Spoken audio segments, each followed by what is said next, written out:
Olá pessoal, tudo bem? Bom, hoje a gente vai começar o livro 2, né, o que a gente tem seguido. Acabamos o livro 1, fizemos uma introdução geral, muita coisa mais pode ser falada, mas eu quero passar para vocês só algumas notas, algumas coisas que a gente possa ficar atento quando nós estamos lendo, né? Mas a obra do Aristóteles ela é muito rica, às vezes você pode pegar trechos e muita coisa pode ser pensada e discutida em cima de alguns pontos, né? Isso é uma característica de quando você lê um livro de filosofia, né? Você tem tantas coisas ali compactas e que precisam ser destrinchadas para ser entendida e discutida, que pode levar, assim, um bom tempo em cima de alguns pontos, sabe? E por isso que eu recomendo vocês lerem, ler a obra do Aristóteles mesmo, a Ética Nicômaco, e procurem comentários também, né? Eu quero mais dar um norte, assim, do que Aristóteles quer nos indicar, daquilo que ele quer nos passar, né? Bom, a gente vai falar no livro 1, ele tenta discutir, como a gente colocou, ele vem trazer a ideia de felicidade, né? A ideia de eudaimonia, e para ele a felicidade, o supremo bem, é a ideia de felicidade, a eudaimonia, como a gente colocou, e para ele a forma de nós alcançarmos essa atividade, alcançarmos esse sumo bem, está muito ligado com a realização da nossa própria essência, que é a vida do intelecto, né? A vida intelectual. Isso Aristóteles vai trabalhar mais na frente, no livro 6, e depois também no livro 10 ele vai tratar outras coisas. O que a gente tem que pensar em Aristóteles, como eu falei, o Aristóteles ele é um filósofo do bom senso, né? Em inglês fala common sense, ele é muito razoável, muito pé no chão. Então, Aristóteles ele fala daquelas concepções de felicidade que a gente expôs no último áudio, que é, por exemplo, a ideia de alguns pensam que a felicidade está no prazer, outros está na honra, outros estão nas riquezas. Aristóteles ele diz que a felicidade não está nisso, né, como a gente colocou, mas tudo isso faz parte também do que é a vida feliz, né? Aristóteles ele não despreza essas coisas, mas ele diz que não está nela, mas é importante também para a vida, sabe? Assim como ele vai colocar depois a amizade como algo necessário para a vida, né? Então ele diz, uma vida também assim, a vida feliz, ela não está na busca do dinheiro. O dinheiro não pode ser uma meta para a vida feliz, mas ele também diz que uma vida sem também um certo dinheiro, uma condição, se torna uma vida também muito difícil, muito precária e muito difícil de realização, né? Então ele vai trabalhando umas duas coisas, porque você pode... É que, claro, ele tem que pensar dentro do período dele, né? A vida do ócio, que é a ideia assim que você tem mais tempo para reflexão. Aristóteles diz que a vida intelectual está muito ligada a esse tempo que você tem para estudo, né? E para reflexão, e para pensar a vida, e para viver a partir disso. É como se a reflexão fosse realmente o seu refúgio interior, sabe? Onde você se fortalece, onde você se constrói, onde você pensa a si mesmo, né? Porque para Aristóteles é isso, a inteligência é vida. Essa é a característica essencial do que nós somos. Quando nós não realizamos isso, nós estamos não sendo plenamente o que nós somos, né? A vida humana não é só um fazer, não é só um agir, mas é um pensar. Porque tudo que nós fazemos ou sentimos está envolvido o pensar. O pensamento é a base de tudo do que nós somos, né? Tudo é assim. Se você olhar tudo que você está fazendo agora, esse exato momento, ouvindo esse podcast ou fazendo qualquer coisa que esteja fazendo, dirigindo um carro, cozinhando, as coisas mais simples da vida, tudo está envolvido um sentir e um pensar, né? Tudo é dessa maneira como as coisas se dão na nossa vida. E o livro 2, para a gente ter um norte do que a gente vai falar, o livro 2 ele é constituído de 9 capítulos. E o objetivo de Aristóteles no livro 2 é... Tem algumas coisas assim que ele quer nos mostrar. Primeiro, ele vai mostrar a questão do hábito, né, e a questão da natureza, como isso se relaciona com a natureza. Como nos tornamos bons, ou melhor dizendo, como nos tornamos virtuosos. Como é que a gente se torna virtuoso em algo? Então, por exemplo, como nós nos tornamos corajosos ou justos? Então, Aristóteles ele vai mostrar isso, que a investigação no ética, ela não é apenas saber o que é a ética ou a virtude, mas a investigação ética que ele está querendo trazer para a gente é como nós agirmos de uma forma melhor. Porque, ou seja, o viver humano é isso. Viver é ação a todo momento. E a vida feliz envolve um agir, uma atividade. Então, Aristóteles vai dizer como é que nós encontramos isso. Tudo isso está envolvido com a ideia da virtude. Então, Aristóteles vai trabalhar então a ideia do meio termo, que é clássico de Aristóteles, né? Que é você encontrar o meio termo, um equilíbrio em tudo. Ele vai trabalhar já um pouco a ideia do prazer e da dor, mostrando qual a relação disso com a vida ética, com a vida feliz, com o agir humano. E ele vai mostrar, por exemplo, também no capítulo 4, as 3 condições do agir. Vai trabalhar sobre virtude e disposição do caráter.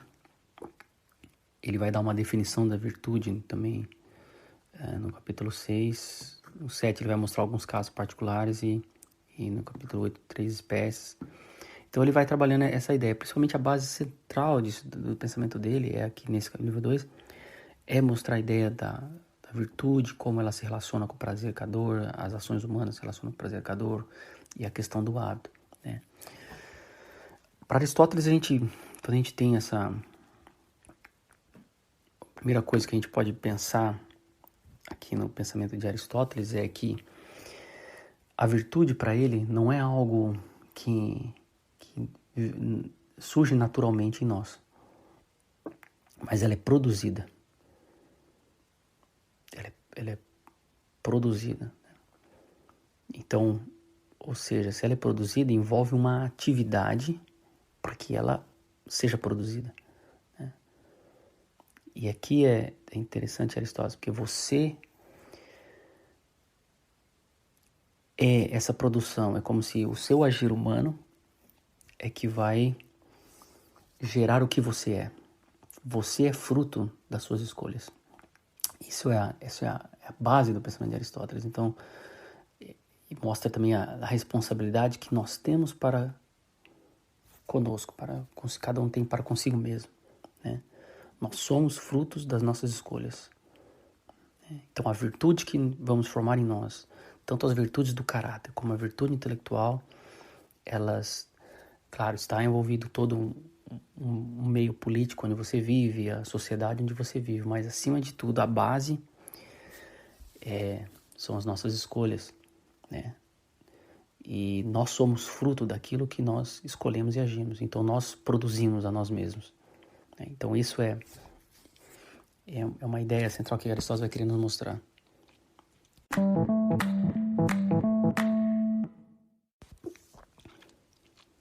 Então, para Aristóteles, nós não nascemos virtuosos, nós não nascemos, por exemplo, corajosos, ou justos, ou bons, né? Mas nós temos a capacidade para desenvolver essas coisas. Então, a capacidade, ela é natural. Mas o desenvolvimento das virtudes em nós, elas se dão pela prática. Então, a prática, né, a atividade de fazer algo vai nos tornando bons naquilo. Então, ele vai mostrar aqui, por exemplo, ele diz que bons construtores, um construtor se torna um bom construtor construindo. Um justo se torna justo praticando atos de justiça. Então, você não chegou a se tornar um homem justo, apenas você é justo e depois você... Então, quer dizer que você pratica a justiça, né? Que esse é um paradoxo. Não, para você praticar a justiça, significa que você é justo. Ou para você se tornar... se você age corajosamente, porque você já é corajoso. Não, para Aristóteles ele vai escrever que não, que nas questões das virtudes da alma, ele diz que nós nos tornamos aquilo que nós escolhemos fazer. Nós nos tornamos aquilo que nós agimos, as nossas ações nos constroem. Então, para Aristóteles, você é a obra de si mesmo. Você é a sua obra.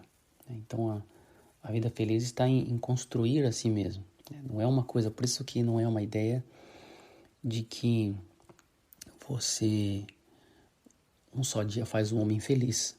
Mas como Aristóteles diz, uma frase famosa dele, assim como uma andorinha só não faz verão, um só dia não faz um homem feliz. Assim, isso nós entendemos essa felicidade como a ideia de uma busca de realização plena daquilo que nós somos. Então depende das nossas próprias escolhas. Por que Aristóteles ele vai construir isso daí, né? A gente tem que pensar, lembrar um pouco a concepção de ser. Existe algo que eu não coloquei no áudio sobre as ideias fundamentais, e eu vou colocar aqui para vocês. Então, por exemplo, para Aristóteles, a ideia de ser, o que as coisas são, eles estão, como eu tinha colocado, eles estão em matéria e forma, né? Todas as coisas têm matéria, elas são feitas de algum material, né? Que seja, e elas têm uma forma. A forma é a essência que as coisas são, né? É a estrutura interna das coisas, né? Não é a forma geométrica, mas é a estrutura interna do que as coisas são, ou seja, são os seus elementos, as suas notas, elementos essenciais que fazem com que uma coisa seja o que ela é, né? Então, isso é o que as coisas são. E para Aristóteles, todos os seres, ele percebe que o ser ele está em movimento, né? O ser, ele sempre, a natureza, ela está em movimento.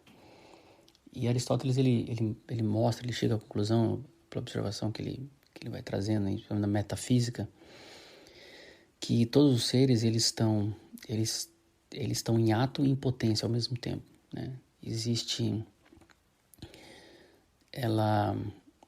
O ser ele comporta isso, né? Existe um ato, ela está em ato e ao mesmo tempo também tem uma potência. O que seria isso, por exemplo? Isso que faz gerar um movimento do ser, né? Do que as coisas mudam. Então, por exemplo, você pega vamos começar a pensar uma ideia de uma planta que é mais fácil para a gente entender isso. Porque para Aristóteles todos os seres estão nessa condição. A natureza, tudo que foi feito, tudo que existe é assim nós também. Então você pega uma semente de uma árvore qualquer, de uma planta. Quando você olha aquela semente, em ato, ela é uma semente, ou seja, ato é o que você está vendo, é o que está manifesto no ser. Então você está vendo uma semente, né?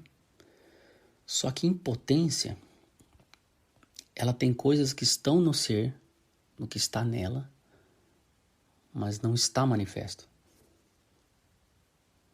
Então, vamos, por exemplo, uma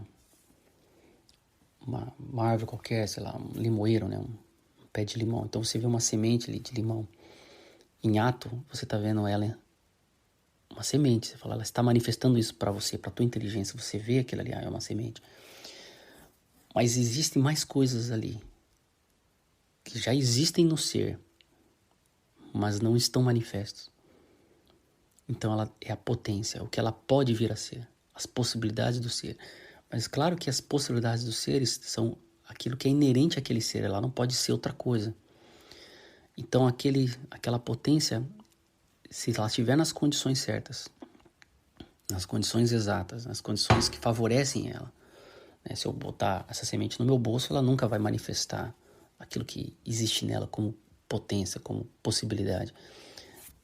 Mas se ela cair no solo e ela tiver as condições certas e adequadas, ela vai manifestando aquilo que existe nela como possibilidade. Então daqui uns meses você vai ver uma árvore pequenininha. Então daí naquele momento aquela árvore pequena, você está vendo ela em ato, mas em potência ainda há mais coisa que pode surgir. Se alguém chegar lá e cortar ela e pisar, pronto, já você matou a possibilidade do ser se realizar. Então,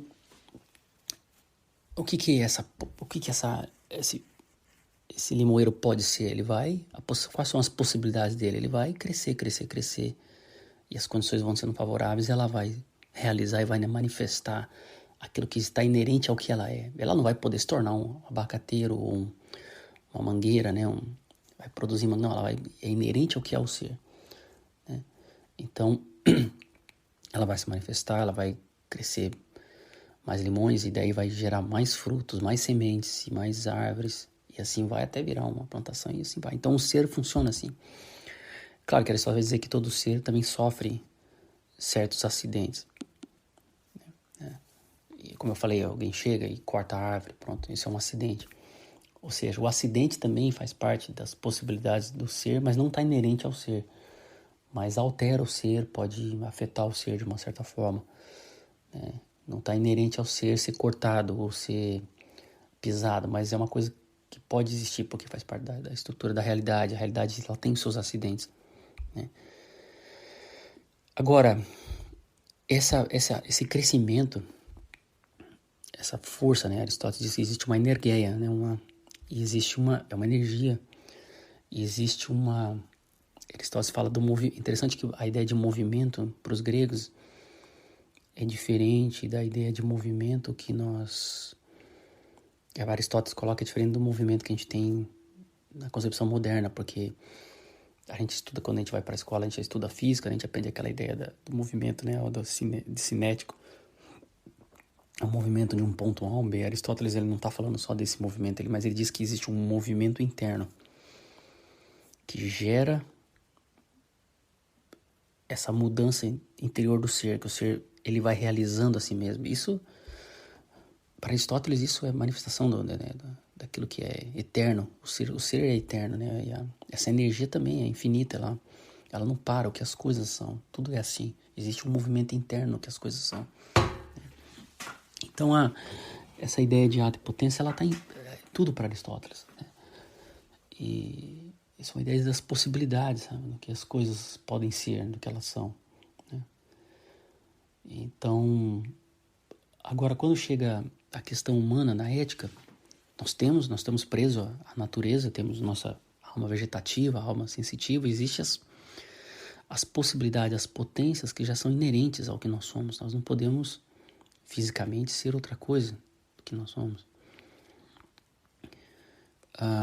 Mas quando se trata do aspecto intelectual e também da alma, das paixões, temos uma parte natural, que seja a capacidade para desenvolver as coisas são naturais. Mas aquilo que vai ser trabalhado em cima da alma e da inteligência, ela não é natural, mas ela é produzida em nós. Então as virtudes, elas não vão crescer em nós naturalmente. Então pensar, vamos dizer, você vai nascer e você vai se tornar algo assim naturalmente, sabe? Bom numa coisa naturalmente. Existe, Aristóteles reconhece que existem uns talentos, algumas pessoas têm um talento a mais para algo, mas também se ela não trabalhar aquilo, ela não vai desenvolver, né? E as condições erradas na vida e todas as situações podem fazer com que muitas possibilidades que existiriam em cada um de nós podem se desfazer e nunca se cumprir, né?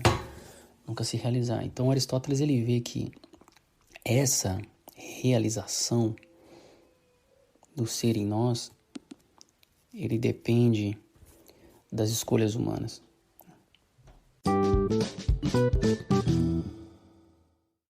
Então no desenvolvimento das virtudes, tanto éticos ou intelectuais,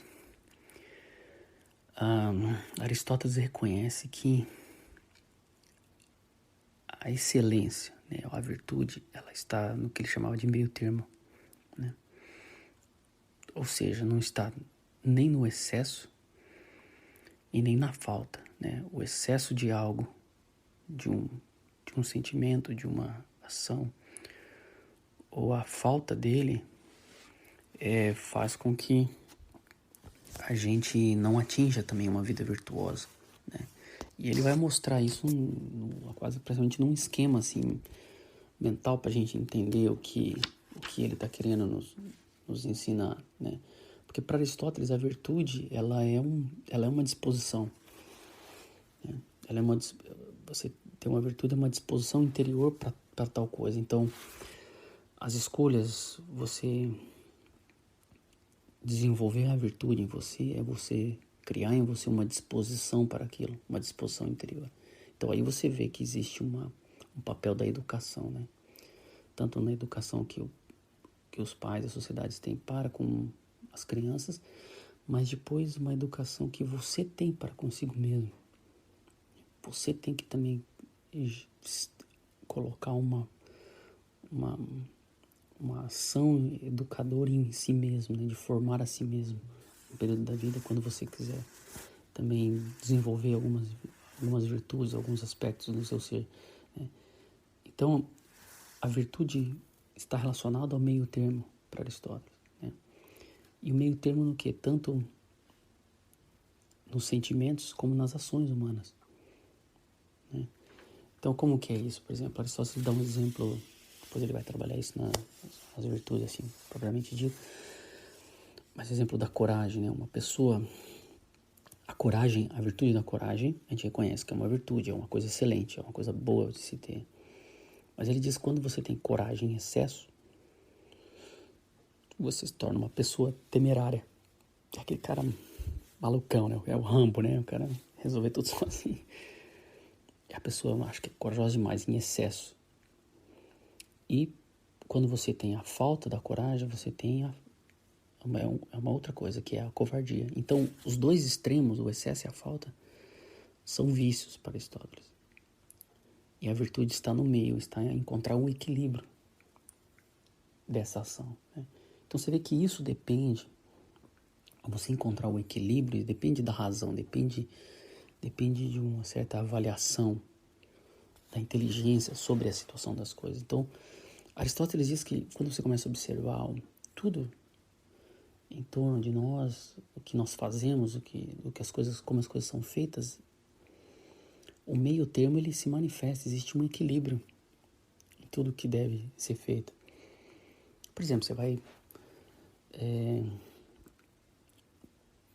cozinhar um prato, por exemplo, e você vai fazer, a forma de você fazer, a forma de você temperar, tudo depende de uma certa ordem, de um certo equilíbrio dos ingredientes, para que a coisa saia bem feita, ou saia excelente, aquilo se torne bom, ou que seja construir uma casa, ou que seja qualquer ação que você vai fazer, existe um equilíbrio que tem que ser encontrado naquela produção, naquela ação, para que você tenha um resultado satisfatório, um resultado excelente.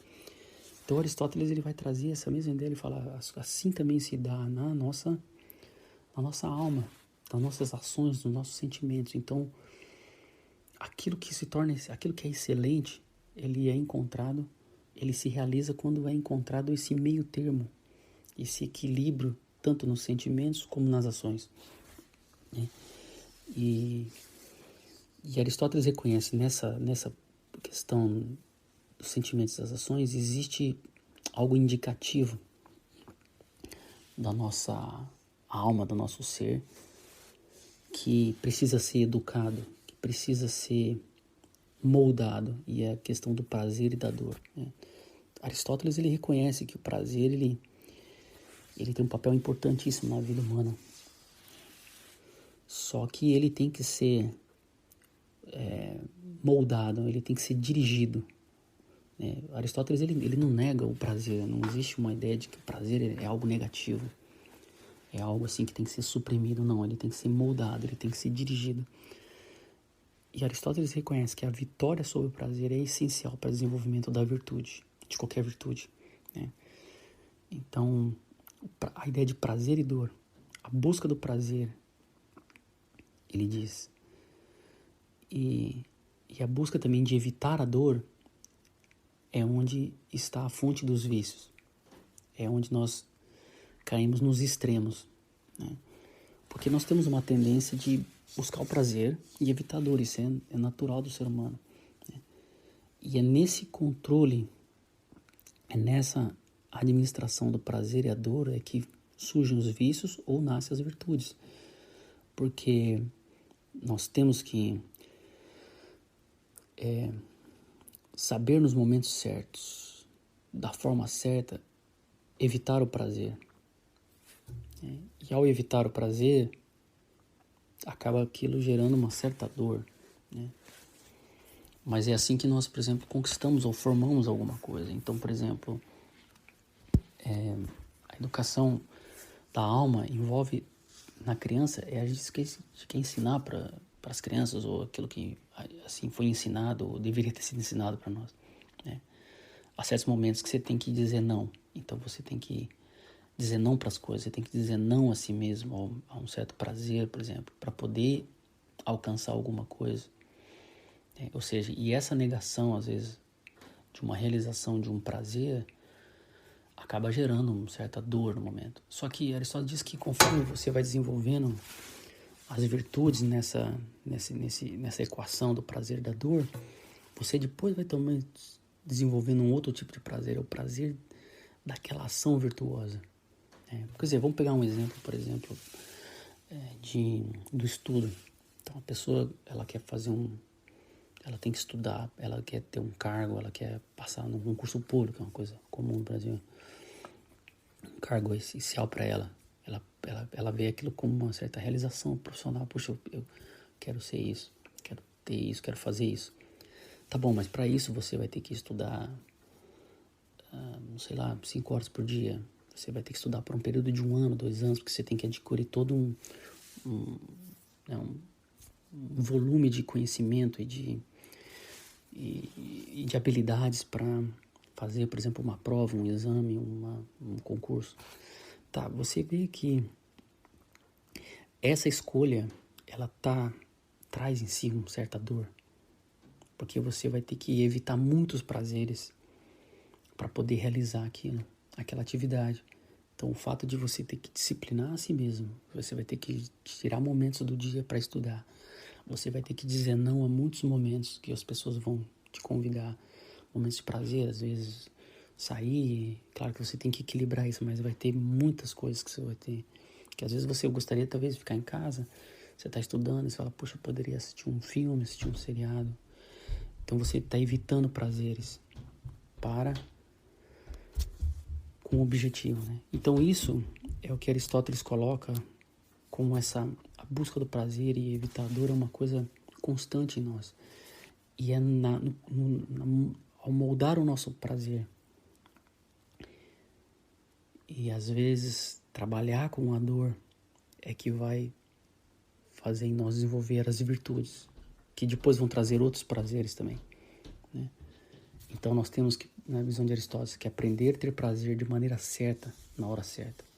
E esse é o papel, por exemplo, da educação, é o papel da educação que se faz sobre as crianças, né? Porque só assim nós podemos agir virtuosamente, diz Aristóteles, que é você... O que é agir virtuosamente? É saber por que se faz. Escolher o agir por ele mesmo, você ter prazer na escolha da ação e você descobre que aquele agir virtuoso é resultado de uma disposição permanente. Você cria uma disposição, porque depois que você começa a estudar e você pega o prazer no estudo também, o estudo em si vai começar a gerar um prazer. E aquilo se torna uma disposição interna. Então, você vê que foi uma ação que você fez em si mesmo, você agiu sobre si mesmo, você é o material, você é a própria obra que está sendo trabalhada e lapidada. E aquele agir constantemente vai gerando o que é um hábito interior, e aquele hábito interior cria uma disposição interna para o estudo. Então já estudar não se torna mais difícil para você, se torna algo natural, se torna algo prático, algo assim que você faz com naturalidade. E isso vale para todas as profissões, né? Todas as profissões, apesar de você ter estudado elas na faculdade, você sai com um diploma, mas você sente que você não está preparado. Por quê? Porque você vai ter que começar a aprender a agir naquela profissão, para que aquilo se torne uma disposição interna, e algo começa a se tornar como se fosse algo natural. E Aristóteles diz que a habitualidade de fazer várias ações, a repetição de ações cria um hábito. E o hábito vai criar em você uma disposição interior que vira como se fosse uma segunda natureza. Então, a excelência não é o ato, não é um ato só, mas é a repetição de atos. Vai nos tornando perfeitos, vai nos tornando excelentes. Nós vamos ficando cada vez mais excelentes naquilo que nós vamos fazendo. Só que isso envolve também a reflexão, porque você não faz... Você precisa da reflexão para encontrar um meio termo, né?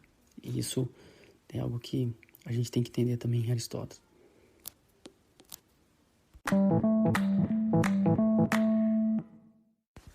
Então, o que eu vou fazer agora? Eu vou fazer algumas leituras em Aristóteles para a gente terminar esse áudio, para vocês verem aquilo que eu estou falando pelas próprias palavras de Aristóteles. Então eu vou ler alguns trechos do livro 2 da Ética Nicômaco. Ele começa o primeiro capítulo da Ética Nicômaco colocando dessa forma. Então, abre aspas, Aristóteles dizendo, tá? Sendo a virtude de dois tipos, nomeadamente intelectual e moral, deve-se à produção e ampliação da primeira, sobretudo a instrução, exigindo isso, consequentemente, experiência e tempo. Ou seja, então a virtude intelectual depende da experiência e tempo. A virtude moral ou ética é o produto do hábito, sendo seu nome derivado com uma ligeira variação dessa palavra. E, portanto, fica evidente, inclusive, que não é a natureza que produz nenhuma das virtudes morais em nós, uma vez que nada que seja natural é passível de ser alterado pelo hábito, né? Então, ou seja, o fato, as virtudes morais, as virtudes éticas, né, do caráter, elas são devidas ao hábito. E as virtudes intelectuais, elas dependem do tempo, do estudo, do tempo, da experiência. Então ele coloca assim: as virtudes não são geradas nem em decorrência da natureza, nem contra a natureza, a qual nos capacita a recebê-las. Capacidade que é aprimorada e amadurecida pelo hábito, né? Então, como eu falei, nós temos a capacidade que é natural, mas o aprimoramento dessa capacidade, ela se vem pelo hábito. Ademais, as coisas que nos são transmitidas pela natureza, temos-las primeiramente como potência, e nós exibimos sua atividade posteriormente, o que claramente ocorre com os nossos sentidos. Com efeito, não adquirimos a visão ou a audição por ver ou ouvir frequentemente, porém antes, porque possuímos os sentidos, principiamos a empregá-los. Não obtivemos por força do seu uso. As virtudes, ao contrário, nós adquirimos por tê-las inicialmente e tê-las posto em prática, tal como no que toca às artes. De fato, aprendemos nesse caso, executando o que teremos que executar. Exemplo, os homens se tornam construtores construindo, e se tornam tocadores de lira tocando lira. Analogamente, é a realização de atos justos que nos torna justos, de atos moderados que nos torna moderados, e de atos corajosos que nos torna corajosos. Então ele vai mostrar essa questão. Você vê que aqui ele está falando da questão da prática, da questão da escolha dos atos justos, né? E aí ele coloca na sequência, ele vai falar, por exemplo, ele diz assim: legisladores, com efeito, tornam os cidadãos bons treinando em hábitos, o que é a meta de todo legislador, que se não atingir será um fracasso, no que se distingue a boa constituição política da má. Quer dizer, o papel da legislação, né? Para Aristóteles, o bom político, o bom legislador, ele tem que ter um conhecimento da psicologia humana, como o ser humano funciona. Porque o objetivo da lei é a educação dos cidadãos, né? É no sentido de, para Aristóteles, a boa sociedade política, isso é uma coisa que dá para estudar depois na obra dele, a política, mas a sociedade, ela tem que criar condições.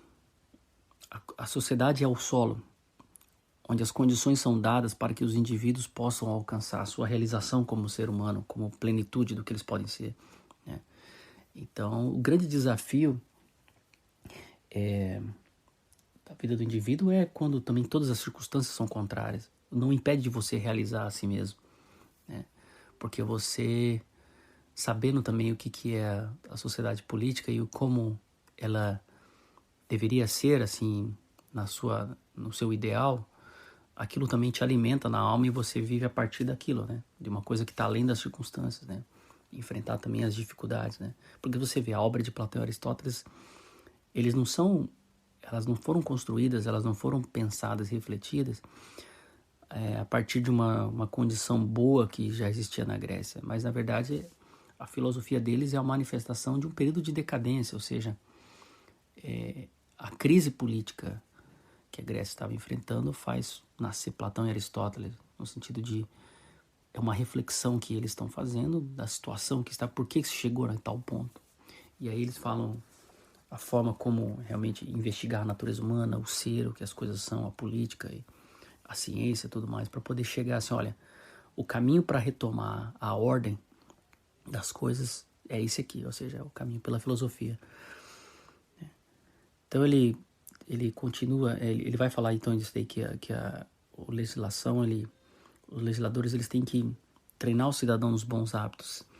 E a forma como se faz isso é o que se chama hoje as instituições, né?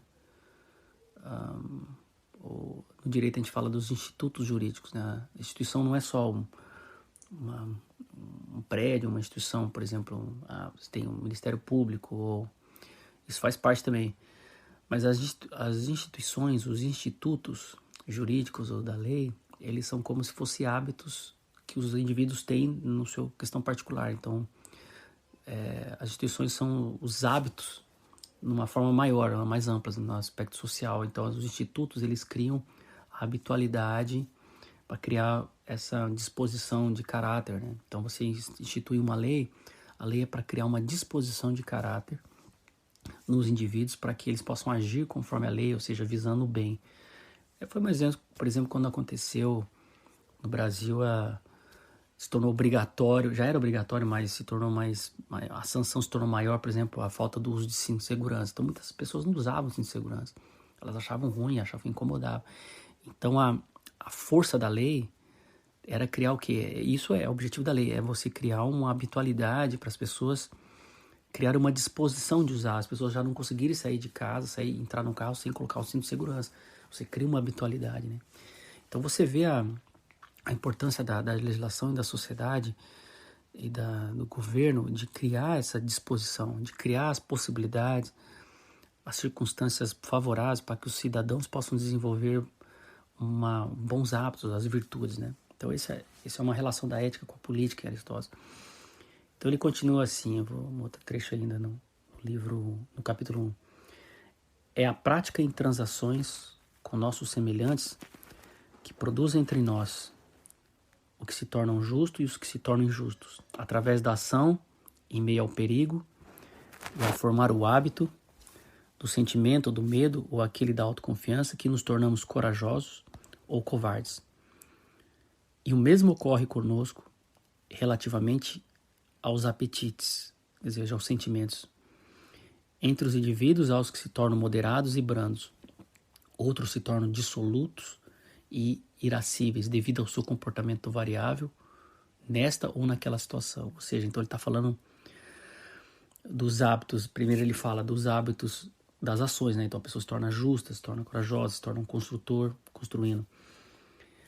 E também as coisas da alma, das paixões da alma, dos sentimentos, a habitualidade de escolher, de sentir aquilo, de dar sequência àquele sentimento, vai fazer com que você vai se tornando, aquele sentimento vai moldando o seu caráter, né? Então você vai sempre escolhendo se irar, você nunca reflete sobre aquilo, mas você vai praticando aquela habitualidade da ira, ou do medo, ou da maledicência, vamos dizer assim, vícios, né? Aristóteles diz que quando um hábito vai praticado por muito tempo, ele se torna uma segunda natureza, que às vezes pode, para Aristóteles, se torna impossível depois mudar, quase impossível, se torna muito duro, vira uma coisa sólida, muito solidificada na sua alma. E aquilo pode atrapalhar realmente o seu desenvolvimento intelectual, porque você se brutaliza, você se torna uma pessoa bruta interiormente, né? Vamos dizer assim. Então ele coloca assim, em síntese, nossas disposições são geradas por atividades semelhantes. Consequentemente, nos compete controlar nossas atividades do ponto de vista qualitativo, já que isso determina a qualidade de nossas disposições. Não é, portanto, de pouca importância se somos educados desde a infância, mediante certos hábitos ou outros. É, ao contrário, da imensa ou melhor, de total importância. Então, você vê a relação da ética em Aristóteles com o aspecto da educação, né, da infância, a educação do nosso caráter, né, das nossas escolhas.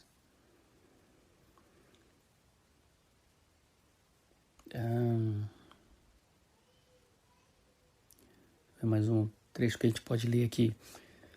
Quando ele fala do meio termo, ele diz: em primeiro lugar, observemos, isso aqui já está no capítulo 2. Em primeiro lugar, observemos que essas coisas são de tal modo naturalmente constituídas que deficiência ou excesso as destrói, como percebemos no tocante ao vigor e à saúde. Pois para obter esclarecimento acerca das coisas obscuras é preciso utilizar a evidência de coisas visíveis. É fato, o excesso de exercícios, bem como a deficiências destes, arruinam o vigor do corpo. Do mesmo modo, tanto a bebida e o alimento, em demasia, quanto a falta destes, arruinam a saúde, quando em proporção adequada a produzem, aumentam e preservam, né? Então, você vê que Aristóteles, ele dá esse exemplo, acho que o exemplo claro que a gente tem para nós como experiência da questão do equilíbrio é o comer e o beber, né? Muitas vezes a gente vai para um churrasco ou vai numa janta que tem muita coisa servida, a gente come mais do que a gente realmente necessita. E aquilo depois nos gera às vezes um mal-estar, gera um desconforto, né? Então isso significa que nós passamos do meio termo, a gente alcançou, a gente foi pro excesso, né? Ou muitas vezes, às vezes, a pessoa come de menos e também gera problema. Então a experiência da alimentação mostra para nós, algo que nós estamos trazendo de fora do nosso corpo para dentro pode gerar um desequilíbrio, uma desordem no nosso ser. Da mesma forma vai acontecer com os nossos sentimentos, as nossas emoções. Nós podemos, as experiências do mundo externo, com os outros, com as pessoas, com as situações, eu trago aquilo para dentro de mim, eu sou afetado, de uma certa forma, mexe com meus sentimentos. Então a forma como eu reflito sobre isso, a forma como eu respondo a isso, pode criar em mim hábitos que vão gerar vícios na minha interioridade, que vão gerar desequilíbrio na ordem do meu ser, naquilo que eu sou. E isso, para Aristóteles, vai impedir depois de você desenvolver a virtude, a excelência como pessoa. E vai afetar também a sua vida intelectual, a sua vida espiritual, vamos dizer assim. O espírito humano vai atrapalhar a sua mente. Então, a responsabilidade que Aristóteles vai colocando sobre nós, sobre aquilo que nós somos, a forma como nós respondemos às coisas interiormente, elas determinam aquilo que nós somos, aquilo que nós vamos ser, aquilo que nós vamos nos tornando. Aí no livro 3 ele vai falar sobre o prazer e a dor, né? Como a gente colocou, ele coloca: nossos estados têm como indício o prazer ou a dor, que acompanha as nossas ações.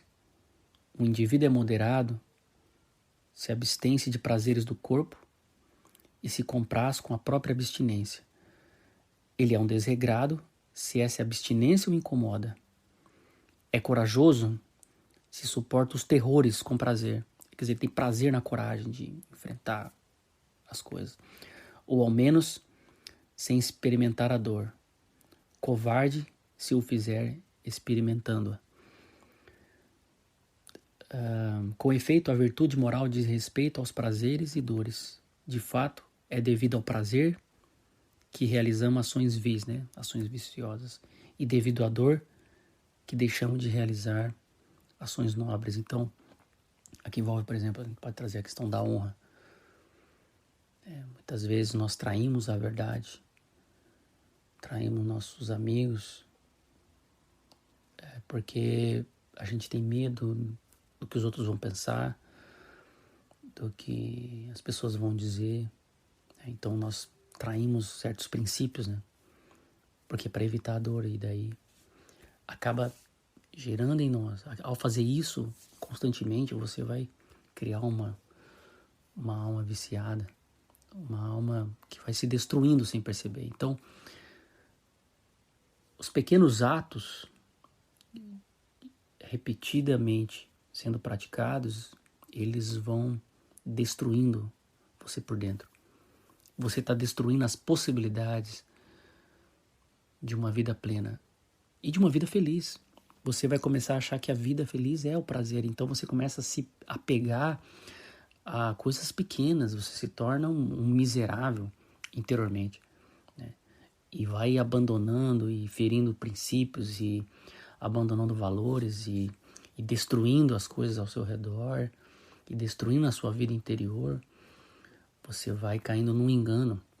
E você vai minando também a capacidade de inteligência, porque tudo isso vai destruindo a sua capacidade de compreender as coisas.